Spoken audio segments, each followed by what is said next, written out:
You missed again. Huh! You're too cunning. I'm not cunning. You should know that when you fight with someone, whatever your enemy does, you have to watch. What else have you got? Welcome to today's news show, your show. I'm your host, Bellagio Sampler, and this is Central Happenings Network, the only place for current events that won't depress you. On today's show, we have a mixed bag, a few different news topics from today, and a lot of rantings.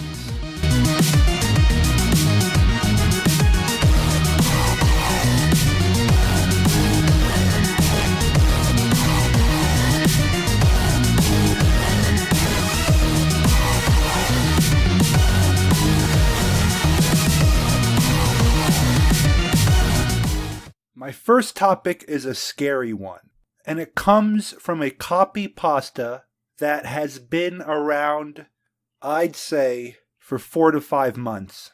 We are going to look at this because it could be possible. It could be true. And it's very real. I will just read it to you. Hi, I'm a developer at YouTube and I've come here to warn you all about something the development team was ordered to do from the higher-ups at the company. Currently, internet users are flagged in a system on Google and YouTube search histories and website visited. Let me pause here. This we know is accurate from their white papers, from what they admit.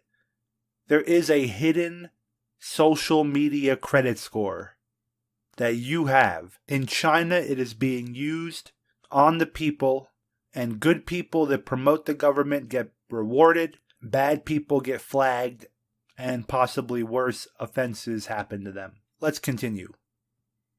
One of these categories is listed as high risk, which are usually internet users who frequent conservative message boards and websites, view YouTube videos we also monitor, and other such areas of the internet.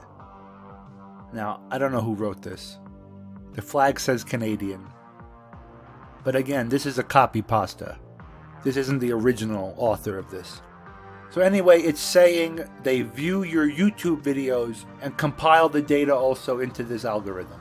And every video throughout the internet. Google runs the internet. When Google went down, 70% of the internet traffic slowed down. This goes to show how much control they have.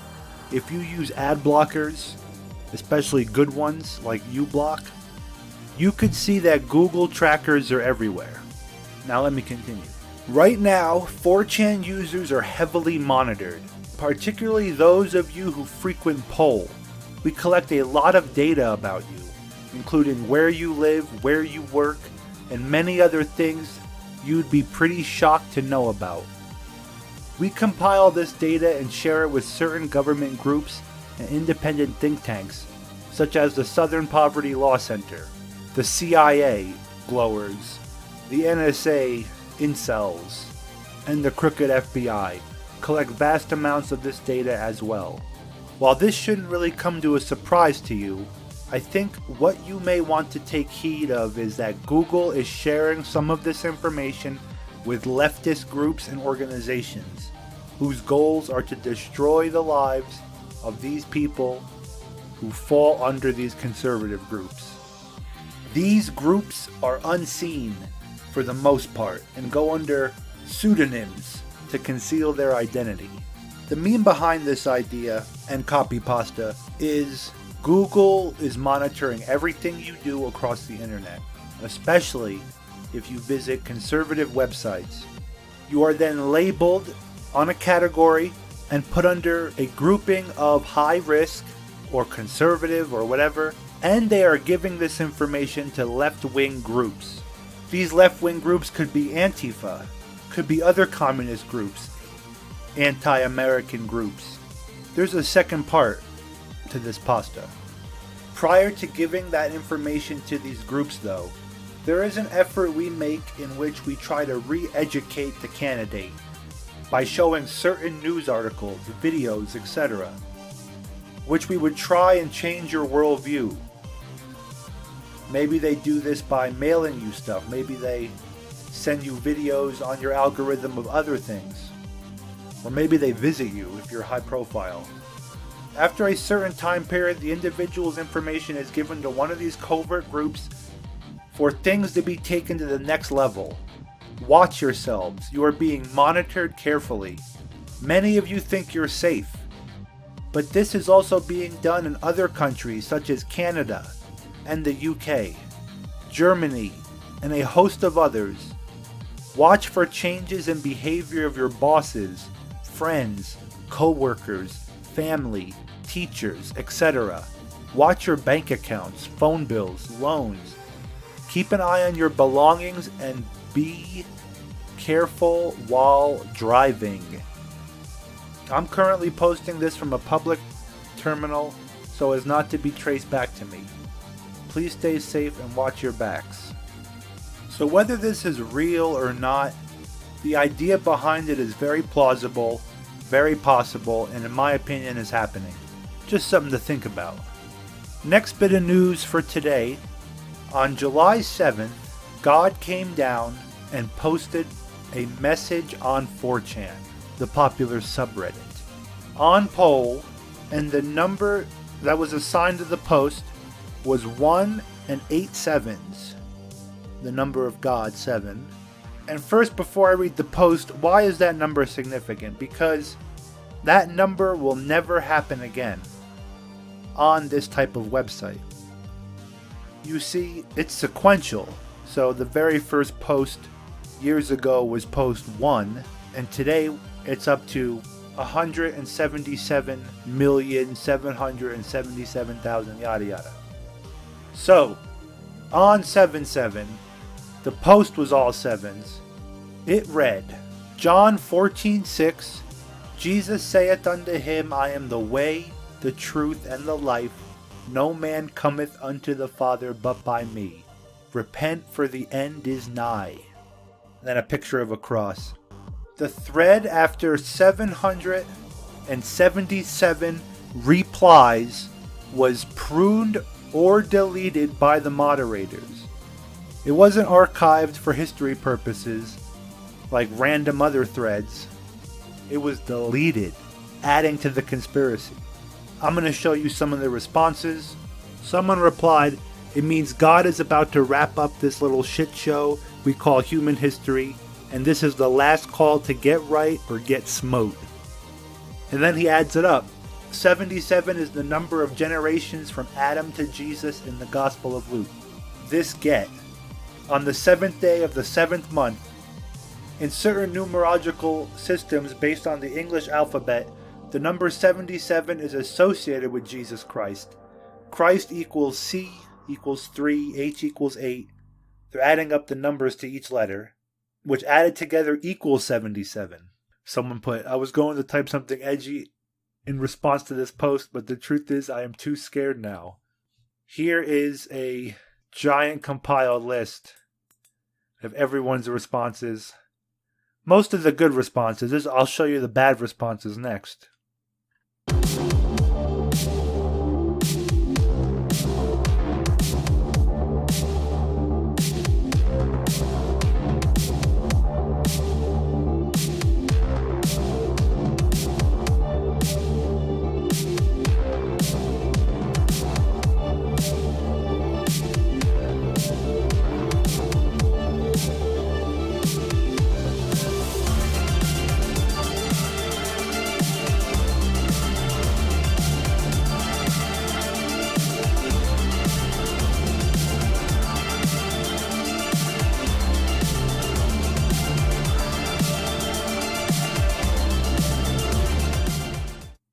And now that that little montage is over, now let me show you a few of the bad people that responded with an Israeli flag. There's the proof of that. They were very mad, and the moderators deleted the thread. And now they're deleting any type of Christian threads on poll. And this is great because this is a revival happening. More and more people are waking up to the enemy and their movements and what the enemy worships, Satan. And that alone breaks their, scientific atheist ways. They start to say, oh, well, they're just some crazy people with money. Why base it on them? This is what's happening behind the curtain. A spiritual battle. I thought that was interesting news. Next, Boris Johnson has resigned as Foreign Secretary. This is a little British news for you, a little Brexit news. Basically, he was not going to go along with Theresa May's plan for a soft Brexit. And this is just a little brief news. This is happening right now. But Boris Johnson has resigned as Foreign Secretary, becoming the third minister in 24 hours to walk out of the government rather than back Theresa May's plan for a soft Brexit. The Prime Minister hammered out a compromise with her deeply divided cabinet in an all-day meeting at Checkers on Friday. Yes, the fast food restaurant. But after consulting friends and allies since, Johnson decided he could not promote the deal. A Downing Street spokesman said, "This afternoon, the Prime Minister accepted the resignation of Boris Johnson as Foreign Secretary. His replacement will be announced shortly. The Prime Minister thanks Boris for his work." After the Checkers summit, it emerged that Johnson had referred to attempts to sell the Prime Minister's Brexit plan as polishing a turd. His resignation follows that of the Brexit Secretary David Davis and his number 2 at the Department of Exiting the EU, Steve Baker. As the flamboyant public face of the Vote Leave campaign, Johnson's departure will deepen the sense of crisis around May and increase the chances that she could face a veto of no confidence. The Prime Minister was due to address her workbench's MPs in Westminster at 5:30 p.m., in an atmosphere becoming increasingly febrile. If 48 MPs write letters of no confidence to the chair of the Backbench 1922 committee, Graham Brady, May will face a vote of no confidence. Many of the Prime Minister's supporters believe she would win such a contest, but if she lost, May would face a leadership challenge, with Johnson among the potential candidates. In Davis's resignation letter, he said he believed May's proposal for the UK-EU free trade area governed by a common rulebook hands control of large swaths of the economy to the EU and is certainly not returning control of our law in any real sense. Brexiters have also been angered and outraged by what Baker told the BBC was childish briefing from Number 10 over the treatment of pro-Brexit ministers at Checkers. And this is pretty big because now she is going to face a leadership challenge. They're going to kick her out, the progressive, leader of UK, who's bringing down the entire government. So I hope the UK can get a real leader in there that's going to restore sovereignty to the UK and to its people and reverse where the UK is going, which is somewhere that I would never visit, which I want to, but I can't anymore. And then finally, on the news topics of today, a little Vegas shooting update. A lot of news articles coming out about the Vegas shooting, quote-unquote news articles. Just wackiness. The brother was acquitted of child pornography charges. This is out of the LA Times. They dropped the charges on the Vegas shooter's brother. When the whole thing happened, at the same time, they found the brother, rounded him up, and they found pizza on his computer. They said the investigation was unrelated to and began before the mass shooting that Paddock's older brother carried out. And it's not related, of course, right? Not related. And you know about their family, very shady history. The father was a bank robber, all the brothers are very dodgy, very comped. And we still don't have a motive yet. And the pictures that they showed us of supposedly getting all the guns up in the room, there's just a few suitcases. I mean, obviously you could fit all the guns in there, but it's just bizarro. And then this article, there was also cheese pizza on his computers in his hotel room. He had snorkel equipment, handwritten notes. Now, there are many theories behind what happened. An arms deal got wrong, a Mossad false flag, but still no official motive. And everybody is memory hold on this topic. No one seems to care anymore, the largest mass shooting in American history. Now I'm going to play a little music. I want you to read this from a trained, high-grade, top-tier, big-wig forensics investigator who leaked this information. And especially read the two theories down below.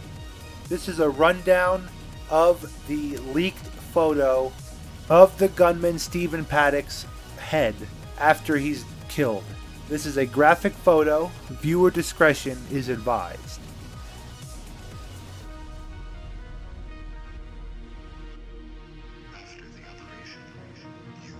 The entire event, from beginning to end, is definitely fishy and stinks to high hell and is glowing in the dark if I've ever seen one.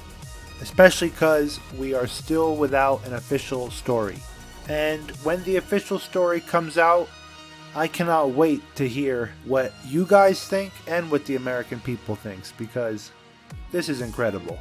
There were VIPs being escorted out of other casinos that night, private military groups everywhere, helicopters everywhere, and the official story, back and forth, is he was broke because of a gambling problem. He was a millionaire and not broke. He was a Muslim convert. He was not a Muslim convert. He was ISIS. He wasn't ISIS. He was a loner. He was married and hung out with lots of prostitutes. He wasn't married. He had a girlfriend. He had no mental illness. He had a possible mental illness. He was a gun guy. He wasn't a gun guy. They just kept going back and forth on the story.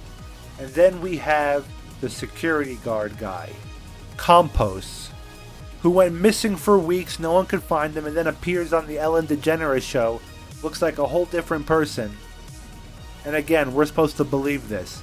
From Ellen DeGeneres, the mouthpiece of the Hollywood propaganda machine.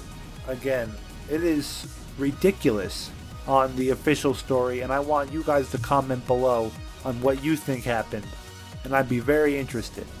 And then finally, a quick rant about customer service. Today, customer service doesn't exist anymore. Corporations are now taking advantage of you more than ever, and they're making products cheaper and cheaper and charging you more and more. We know the, iPhone cost $300 to make, they charge $1,000. Stuff like that. With slave labor in China, with suicide nets around the building. Now these companies are moving their nonchalant disrespect for humanity away from their own employees and now onto you, the consumer, that not only pays the money for a product, but then gets crapped on in the process. iPhones don't even last that long anymore. Samsungs don't last more than a year without breaking, and then some crazy warranty process that ends up ripping you off in the meantime. How do we defend ourselves from the corporate fascist elite in terms of our money? We have to buy smarter, vote with our pockets, we all know that stuff. But these technologies, they keep coveted and away from us. I can't go out and make my own smartphone. So we are all stuck between a rock and a hard place in this digital age, in this cyberpunk age. When is there going to be rogue companies that make their own products, gizmos and gadgets? That is my final thought. I hope you enjoyed the show. Please give it a thumbs up if you did. If you didn't, give it a thumbs down.